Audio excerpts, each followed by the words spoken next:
ओम नमः शिवाय। हर हर महादेव। स्वागत है आप सभी का मेरे HS भारद्वाज यूट्यूब चैनल पर।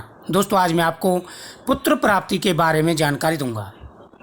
अक्सर दोस्तों लोगों के मन में एक जिज्ञासा रहती है कि पुत्र प्राप्ति के लिए कृष्ण पक्ष अच्छा है या शुक्ल पक्ष, और कुछ वीडियो में तो बताया भी गया है। एक वीडियो मैंने भी डाली थी जिसमें शुक्ल पक्ष और कृष्ण पक्ष के बारे में जानकारी दी थी। अब बात करते हैं कि क्या शुक्ल पक्ष जरूरी होता है पुत्र प्राप्ति के लिए, जिसमें ज़्यादा योग बनते हैं? क्या कृष्ण पक्ष में पुत्र प्राप्ति नहीं हो पाती? तो दोस्तों, आपको मैं एक जानकारी दूंगा और यह जानकारी आपको ध्यान में रखनी है। क्या आपके पुत्र प्राप्ति के लिए पक्ष का जरूरी होना है? क्या आप अगर कृष्ण पक्ष में ट्राई करते हैं, क्या पुत्र प्राप्ति नहीं हो पाती है, संतान का सुख नहीं मिल पाता है?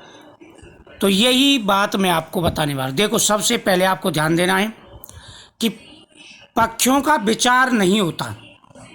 पक्षों का विचार होता है अगर शुक्ल पक्ष में आप एक शास्त्रों के हिसाब से लिखा हुआ शुक्ल पक्ष में अगर तिथियां मिल जाती हैं तो योग थोड़े से बन जाते हैं, लेकिन उतना डिफरेंट नहीं होता कि भाई कृष्ण पक्ष में अगर आप ट्राई कर रहे हो तो पुत्र प्राप्ति नहीं होगी। नहीं, ऐसी बात नहीं है। कृष्ण पक्ष में ट्राई करने से भी पुत्र प्राप्ति हो जाती है, लेकिन शुक्ल पक्ष में तिथियां नहीं निकल पाती इतनी जल्दी। आप लगातार अगर शुक्ल पक्ष के भरोसे बैठे रहोगे, कई बार तो जल्दी तिथियां निकल जाती हैं और कई बार ऐसा होता है कि आप सालों बैठे रहोगे, तिथियां नहीं निकलेंगी आपकी। दोस्तों, जब भी आपकी तिथि में निकले, चाहे कृष्ण पक्ष हो या शुक्ल पक्ष, उसी समय आपको ट्राई करना। लेकिन सबसे बड़ी बात यह है कि पहले आप एक बार कुंडली चेक कराएं कि आपके लिए महीना शुभ चल रहा है या नहीं।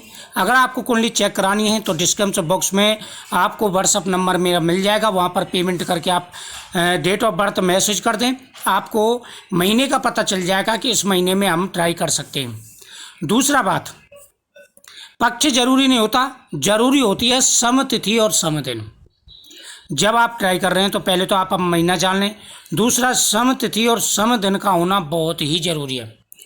अगर ये मिलते ही, समतिथि मिल जाए, समदिन मिल जाए, चाहे वो कृष्ण पक्ष हो या शुक्ल पक्ष हो, किसी भी प्रकार की आपको टेंशन ही नहीं लेनी है, दिमाग पर लोड ही नहीं रखना है, आप ट्राई कर सकते हैं। तीसरा, खान पीन का विशेष रूप से ध्यान रखना है। मेन होता है खान पीन। खान पीन का अगर आप ध्यान रखते हैं तो दोस्तों बहुत जल्दी आपको लाभ मिलेगा। खान पीन का मतलब ये होता है कि पहले महीने से लेकर के और तीसरे महीने तक, पहले महीने से लेकर के और तीसरे महीने तक विशेष रूप से ध्यान रखना होता है। जैसे मसालेदार चीज़ें हैं, गर्म चीज़ें हैं, तली हुई चीज़ें हैं, इन चीज़ों को खाना छोड़ करके भगवान के सामने प्रतिदिन केले का फल चढ़ा करके मंत्रों का जाप करने के बाद में, देव की सुत गोविंदम वासुदेवम जगतपते देहि में तनम कृष्णम त्वाम अहं शरणं गतः, इस मंत्र का जाप करके आप जरूर वह प्रसाद खाएं, इससे आपके योग बनेंगे। तो पक्षों का कोई ऐसा विचार नहीं है, आप जब भी शुभ समय हो ट्राई कर सकते हैं। और साथ ही शुभ तिथियों पर जब पीरियड आए उसके बाद में आप डेट निकलवाएं, नंबर मैंने दे रखा है, और आप ट्राई करें, आपकी मनोकामना पूरी होगी। जय श्री कृष्ण।